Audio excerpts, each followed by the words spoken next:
This is the Grow My Clinic podcast by Clinic Mastery, where we help you deliver amazing client experiences to grow your clinic.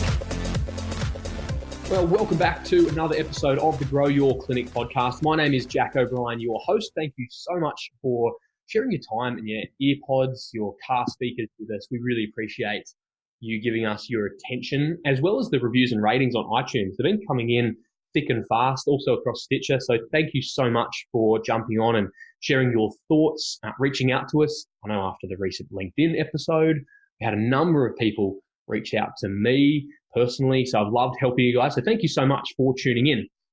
Today, we are super excited to bring another guest to the podcast. We have Tyson Tripconi with us from Fuel Your Life and Dietitian Life. Tyson, welcome to the podcast. How are you, mate? Thanks for having me, Jack. First time in podcast world, so I'll see how my voice goes in this. It's good fun, mate. It's good fun. So a little bit about Tyson's background. Is a dietitian and has since launched his own clinic, Fuel Your Life, which is multi-site, hundreds of locations and a massive team all around Australia. And Dietician Life is an opportunity for Tyson to help provide a whole bunch of resources along with his team for other dietitians around Australia. So he's got a fascinating story. He's had some incredible mentors along the way, which I know we'll all be interested to hear about his engagement with Gary Vaynerchuk and VaynerMedia. But Tyson, before we get into some of the nitty-gritty stuff, got a couple of quick questions for you. You good to go? Yep, I'm ready. Awesome. Mate, what are you reading right now? What am I reading? Great question. Nothing. Right.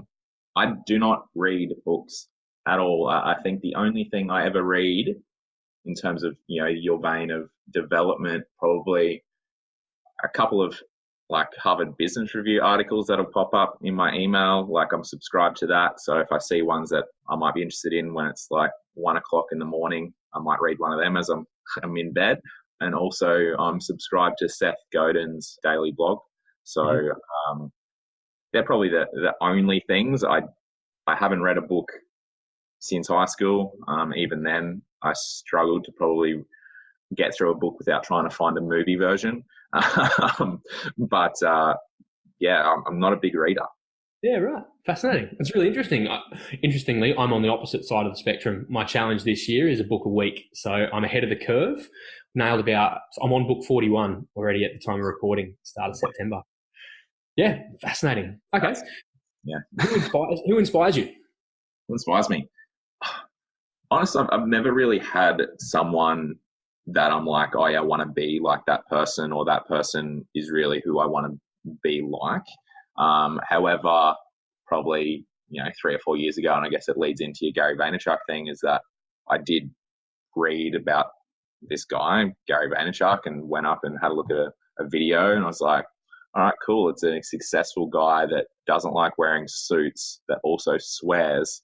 I'm like, okay, so I like this guy. He seemed honest. Didn't feel like a salesman. Didn't feel like someone that was selling too much. Just a genuine person. And I guess in terms of people that inspire me, I think it's just people that are genuinely themselves and no holes barred, and not trying to, present something that they're not. And that's what I really liked about his content. And then, some of the philosophies that he had, I recognized that they were the same things that I thought about business and about people. So that's probably someone where I'm like, I don't know if it's inspire but it's definitely someone that I respect a lot. In my industry, I haven't really had too many that inspire me to, be whatever. There's definitely people that I respect and go like, I love what that person did. That's like the matriarch of dietetics, or that's like the king of dietetics, that you're like, oh yeah, they're a boss, like Louise Burke at AIS, Claire Collins, and then like Karen Inge and stuff like that. For dietitians, they might know their names, other ones might not. But there's just really pillar people in the community that have just done great work and were respected for the work that they've done, rather than, just because, like now we influence the world, whoever's pretty kind of gets put on a pedestal, and it's just like, well, you haven't done anything. This person's got like 100 followers, but they're an absolute gun. So inspired people that are happy to be themselves, that reach those levels through hard work. And it's awesome, mate. I love it. What did you want to be growing up? I had no idea. to be honest. I finished high school. I didn't really know. I knew I wanted to do uni. I've always liked school. I like learning. I was good at school.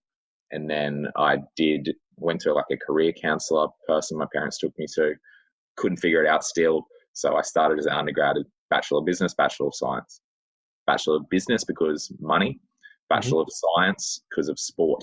I did a sports nutrition subject in my third year of that dual degree. It's a 4-year degree.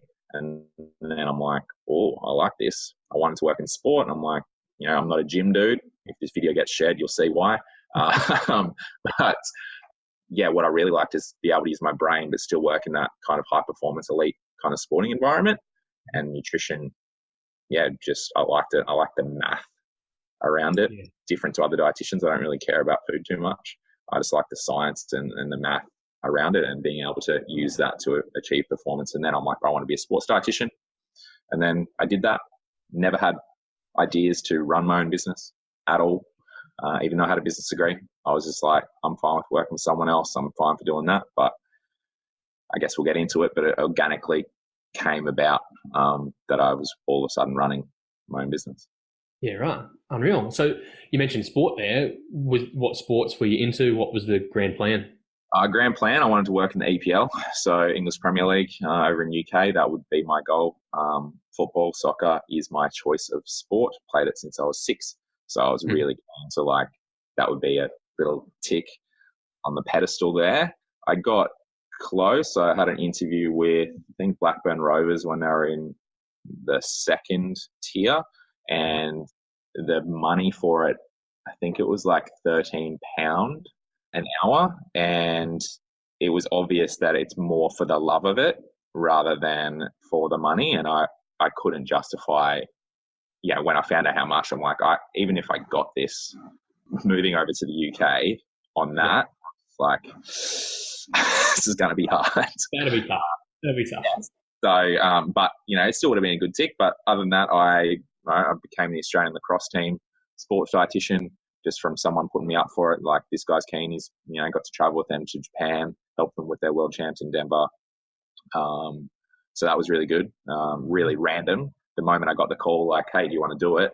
I went home and YouTubed lacrosse and tried to figure out exactly what energy systems would be used, when I could put the nutrition in, and kind of get my grounding so I could actually have an impact. And then sprinting and high performance, high intensity, short duration sports became kind of more of a passion around sprinting and things like that. Yeah, unreal. And I believe you had a bit of a stint on the back of the whistle as a referee as well? I did, yeah. So I did that for 10 years. I was a referee for soccer. So nice digging there. I was vice president and president, I think, for a little bit of the association. Yeah. But any memorable sprays from the crowd? Oh, yeah, definitely. There's definitely a couple of coaches that I see randomly still back home on the coast that I'm like, I need to avoid this guy because he'll still give me a spray. A couple of players that are now older that I play against that that I've given red cards for a lot. They've given me spray, so that's always a fun. It's a lifelong red card, right? Yeah, 100%. That's cool.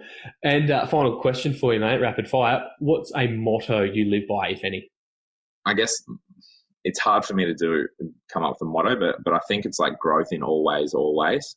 So I'm always keen to always be better, always do more. I'm not interested in just settling or reaching a certain goal. It's literally just continuation and more and better and more and better. So I guess that is my motto, to never kind of settle and just always moving up. I love that. Always, always. I think that'll really resonate with listeners. Our community of clinic owners, we love that it's real progressive and open-minded, abundant, and I think it's easy for us to go, yep, 4-year degree, tick, I've done everything that I need to do. But yet those who continually press on, lifelong learners, it really will resonate. I love that. I've never heard it put that way. So thank you. It's unreal.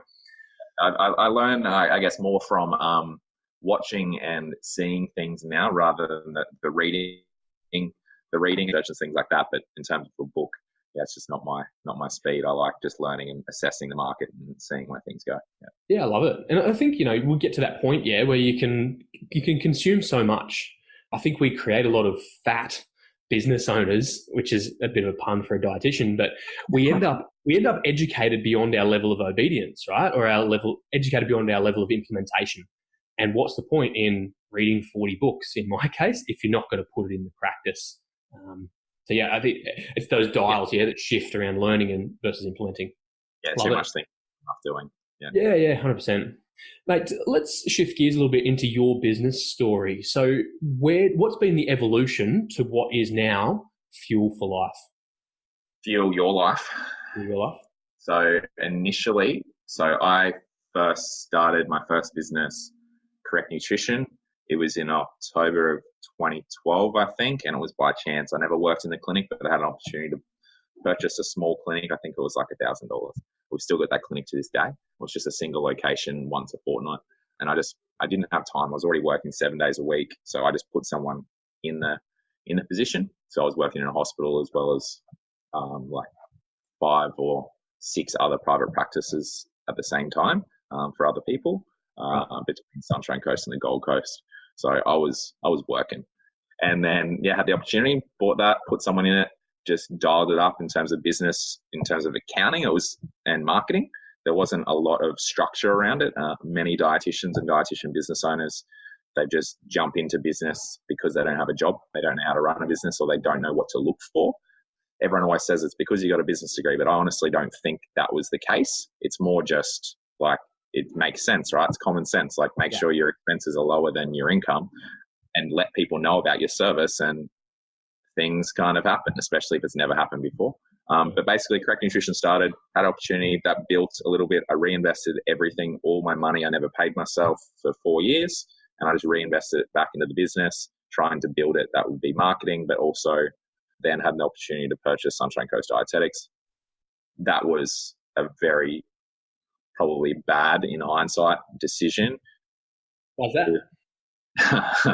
that? That's a long story, but pretty much got in, and there was just, when I talked to buying someone else's business that don't know how to run a business, there was a lot of things that may have been sweet 15, 20 years ago when the business was started, but it's not up to date. So systems, still doing paper files, no policies and procedures, contracts not there. There's a lot of handshake agreements, things like that. So I inherited a lot of issues, and then on day one I'm liable, right? So for the first couple of weeks, I clocked it. I think I was 22 hours every day for the first 5 days that I was working, because I was so, I guess, stressed around, I'm liable if something goes wrong right now. There's nothing in place.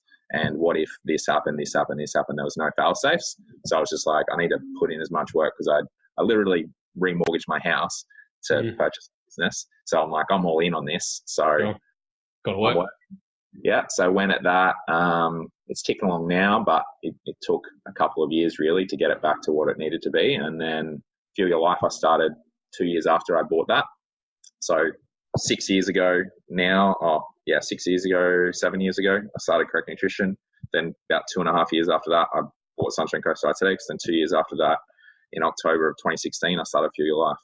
Fuel Your Life came from an idea that I had in an Airbnb in Barcelona.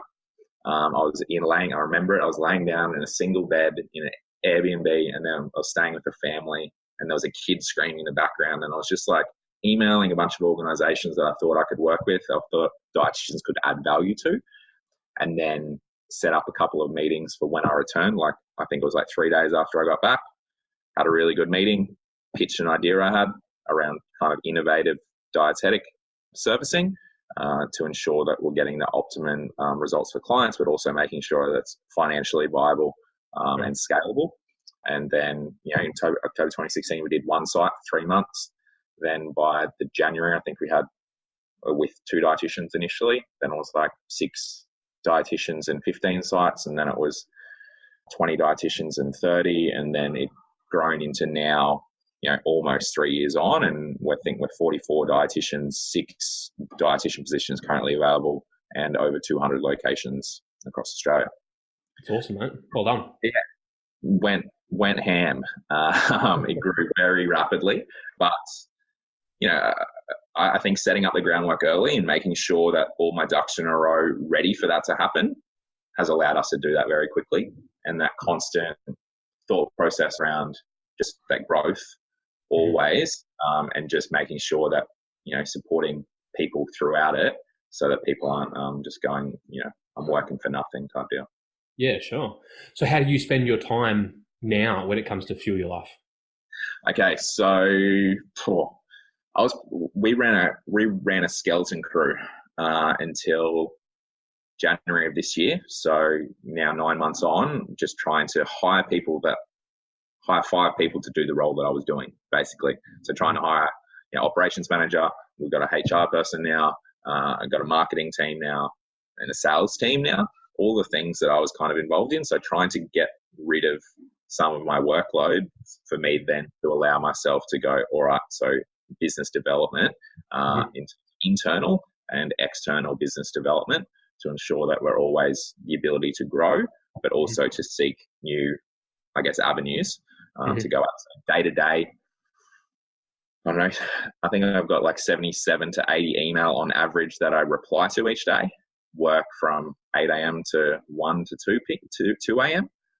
I fly around the country almost every second week. So 4 of the 5 days of a week, every second week, I'll be interstate somewhere, just seeing practitioners, shadowing practitioners, having individual meetings, making sure everything's ticking along, and then doing the Dietitian Life content throughout. Awesome, yeah, that's a fairly impressive effort. I love it. Do you? I'm assuming you don't consult directly to patients anymore? No, so I stopped in January. Like I decreased it a little bit the back end of last year. I just had my select clients that I was been seeing for 2 or 3 years, like elite athletes that just get used to you and you know them, so it's real easy.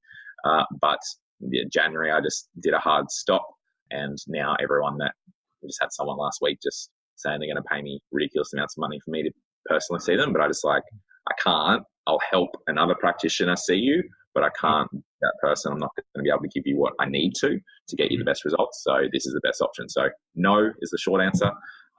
It's just not, And people always ask me if I miss it.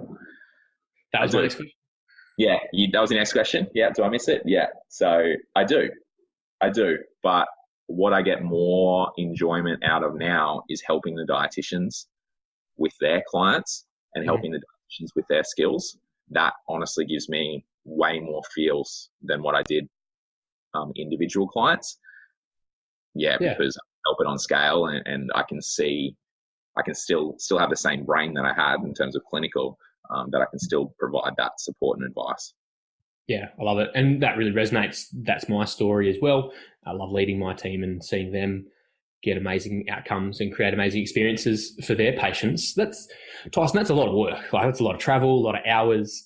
Like, if we were to zoom out a bit, what's it really all for? What's it really all for? There's no other option.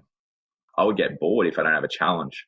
So what's it all for? Like, it's just, I don't know, to do better, to grow. Yeah. Like, I guess that motto, like, I do just want to continually do better. I just watched a UFC little highlight before, and they keep saying shock the world.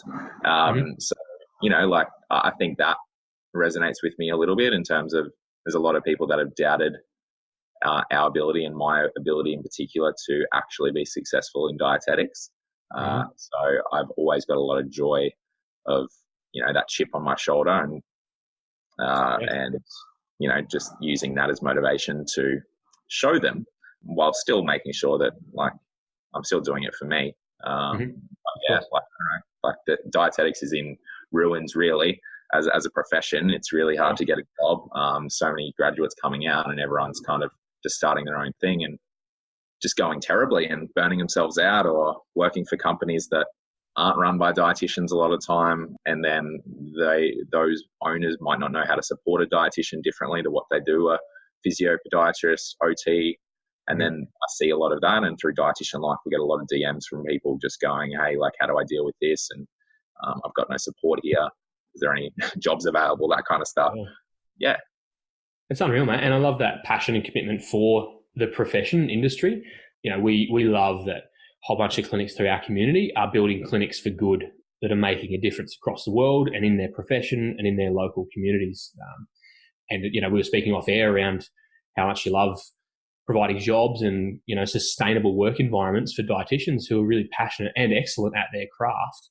So I love that drive for you to really shake up the profession and the industry. So, and you touched on there, if you were to shift gears, you touched on Dietitian Life. Yep. So that's different to Fuel Your Life. Tell us about what is Dietitian Life. So Dietitian Life is basically a free support and development platform for dietitians, student dietitians, and kind of anyone interested in what it's like to be a dietitian. Initially, it started on Snapchat. I saw a gap in the market to give free advice and support to clients. So I was doing a free nutrition tip every single day on Snapchat. I did that for I think I did 366 days. And then I'm like, I'm tipped out. And then I got my other practitioners in the company to then start doing it.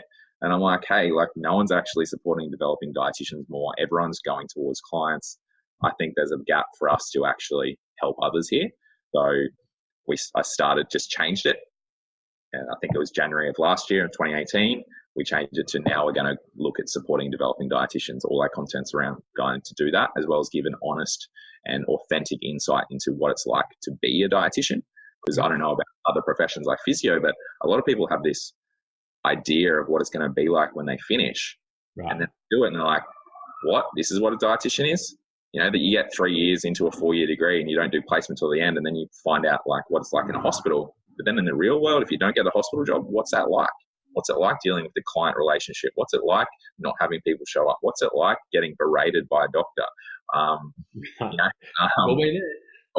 Or how much work does it take to actually be successful? And I don't think, back to the Gary point earlier, I don't think there's a lot of people that were showing that honest and authentic insight and kind of, personal kind of perspective of what it's like. So I'm like, we've got a big ass company with a lot of people. I think we've got a lot of value to offer. And myself and Peter Adams, who does it with me, she's got 10 years experience in dietetics and I've got 8. Yeah. So we've got a good little dynamic there. And she's run a private practice for a long time, worked in nursing homes and aged care and stuff like that in Wagga in New South Wales. That's where she started, but she started working for me 3 years ago for Sunshine Coast Dietetics and has been with me since. So good. What's been the outcome of that? Have you been attracting Dietitian Life, attracting new dietitians? What are some of the stories of the support you've been able to give? Yep. So I guess with Dietitian Life, initially it was just literally was the support and development of dietitians, no other thought process around it. Then we get a lot of people that then fell, I guess, in love or in respect for myself and Peter and wanting to work for us and wanting to be a part of our team. So it's become a little bit of a talent identifier, I guess, and help in terms of the hiring process. We also do the Dietitian Life Scholarship, which is $2,500 each semester. We do free scholarship and have an application process where people that are going into their clinical placement of dietetics, they have the opportunity to get this $2,500 scholarship. I don't get any money from it. I don't make any money from it. We haven't actually hired a single winner. We've done it 3 times. We haven't hired a single winner, but we've hired 4, I think, of runners-up or shortlisted applicants, because what I want Dietitian Life Scholarship to be is not around who's the person we're going to hire. It's more around who's the best positioned to actually be successful anywhere in dietetics. I don't know why, there's no ulterior motive around it. It's literally, I know how hard it was to do placement. I was 22 or 23 when I was doing placement because I did my master's. So I was a little bit older. So I couldn't find casual work that was able to sustain it. And I was struggling. I was living on $30 a week for food and fuel for about a year. Yeah. So that was hard. There's a lot of grated cheese and 59-cent Smart Buy pasta and Weet-Bix. But and Vegemite sandwiches. I guess what I wanted to do is just give that money, because I know that it's hard to get through that, but also reward the effort of people that are going outside of just doing the uni, that were going to do work experience, that were trying to upskill in terms of other webinars or attending events or just working for free and putting in that extra effort, because that's what's going to take to be successful in dietetics these days. You do not come out of a degree and then you've got a job. Likewise in any profession, I think. That's unreal, mate. It's a great contribution back. I love that. Along the same thread of giving back and learning and implementing, we've mentioned a couple of times, talk to us about the great man, Gary Vee, and how that has all transpired. Okay. All right. So I first met Gary at a Success Resources conference in Brisbane just over a year ago now. They just did another one a couple of months ago. Basically, I paid for the top ticket I could to go to the event. I think it cost me like $150 or something. I had no interest in any other speakers. I was just sitting there all day and just waiting for Gary. The reason why I paid for it is because you've got to get a selfie at the end. So I'm like, I just want to shake the dude's hand and just go, like, I don't really feel nerves that often. But I remember I was the last person about to like walk up to him. I was just like, holy shit. And I had like it's like the worst photo, biggest grin on my face of how happy I was just to meet the dude, which is so strange to me because I don't get that way about any ever. So basically had the opportunity to actually go to dinner with him. Post that, I said it on my page, so I'll say it here. I paid $5,000 for that dinner. I think there was 10 of us, including D-Rock and Gary, so there was 12 total, I think. Basically, all you're paying for is access, and I'm like, I got given the opportunity. I'm like, I'm going to regret it if I don't do it. It's a lot of money, and I was just like, and I'm an art and asked a lot of people whether I should do it, and did it. And then during the dinner, I didn't have a lot of questions. I know his content. I know what he's going to say to almost everything. But I just wanted to be around the dude. But I called him out at dinner. So on his website, he'd been talking about his Vayner Mentors program. Mm-hmm. He's just around kind of a business consultancy kind of thing. And I was just hit him up. I'm like, hey, I've tried to use your website to apply. I haven't heard anything back. He's like, oh, website's broken. I'm like, well, if you're ever thinking about working with someone in Australia, I'd love to do that. And then he's like, oh yeah, and kind of glazed over it. And then at the end, when we're just doing a last selfie, I was just like, legit, if you're in Australia and you want to do some work or anything I can do, let me know. And then he's like, send me this selfie. I'll send it to James. I thought James was like his personal assistant or lackey, and James is the COO of Vayner. So, and James replied and was like, oh, Gary said we should work together. I'm like, what? Yes, he did. Yeah. And I was like, oh, yep, okay. And then it went in. We got into the Vayner Mentors program. It's usually it still is, but it's like by application. So they don't just accept anyone. They select the right business. And James said when I was in New York in January, because we've got to go there a couple of times to be with the team, that he selected us for a reason. And then he selected us because of, I guess, our business and what we were doing and how we were doing it. So he was keen to make us the first ever international Vayner mentor, which is something that no one can ever take away, which is pretty cool to be honest. I still don't really realize it. It's like one of those things you're like, is that actually happening? And when Gary was here like a month ago, I got to sit down for an hour with him just to chat, shoot the shit. Yeah. It's amazing. What's been the outcome? Has there been any key learnings? Obviously, content is all out there, but what's been the real difference? Yeah, I guess the real difference is probably contacts. So one of the things that I won't have access to on the drop of a hat or with the amount of work that I do is contacts. So they work with a lot of Fortune 500 companies and a lot of companies below that. So companies here in Australia as well as internationally that we've been able to kind of connect with and get kind of mutual beneficial arrangements. Nothing financial as yet, just around but we're looking to develop a few things in our business and maybe some programs or some software or applications. So just connecting with the right people who have been vetted.